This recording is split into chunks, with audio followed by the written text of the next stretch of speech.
everyone, this is Hazel for Tips and Technique Tuesdays with Scrapbooking by Design. And what I wanted to show you guys today are how to use your embossing folders to on your projects. And so, as an example, what I have here is just a card that I created using a learning piece with the embossing folder. This is a Christmas one. I believe it's the Hollies and Vines by Sizzix. And what it is I embossed it using the embossing folder, and then I rubbed an ink pad over the raised, if you guys can see, the raised image. The raised embossing part. So I'm going to show you guys that today. So what I have here is just a plain piece of white cardstock. And if you guys see on your embossing folders, when you open it up, you have the raised part, which is the image that you want to get embossed onto your cardstock, and this is the negative part, which is the ones that's indented. So when you close it, it sort of works as a puzzle piece together. So what I'm using right now is just what I have is a cuddle bug, and embossing folders can be used with any die cutting machine. If you have a Big Shot, if you have the Vagabond, you can use any kind of embossing folder on that as well. So what I have is just my machine. So I'm going to run this through using your sandwich. So when you guys put your paper on, you want to make sure that your paper is on the negative side. So this is the negative side. So that's what's going to get embossed through. So I'm going to put that in there, just like that. And then I'm going to get my sandwich ready.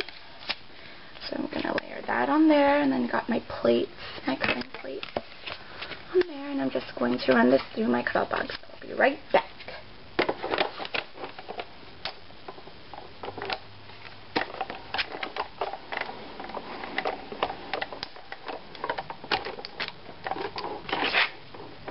So I'm back, and this is, after running it through, this is what your image should look like. So this is the cardstock after it's run through the cuddle bug folder, and you guys can see, I don't know, the texture is like amazing. It's a really neat trick, and it's the embossed part is on the front, and then the back part is where it's indented. So yeah, that's that. And then what I have here is just some distress inks. So I'm going to use,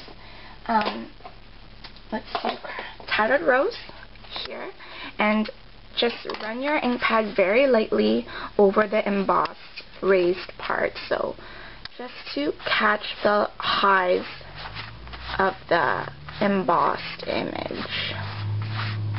So just to give it more texture and to define the piece. Just run it through a couple times, and this is what you get. And that's exactly what I did using this technique. So it's really nice on layered cards and stuff. So yeah. Anyways, and then another thing I wanted to show you guys really quickly was how to create a background using your embossing folder. So I'm going to grab an ink pad, and I'm just going to grab any ink pad here. This is just a red ink pad. And then using your negative side, or the indented parts, you're going to run your ink just over your image here. Just over your image, just like that. And you want it liberal, basically. So what that's going to do is it's going to give your image a background for the embossed folder. You'll see what I mean. So I have another piece of cardstock here, and I'm just going to lay that over the inked half of the embossing folder and close it up. I'm going to run this through my machine, so I'll be right back.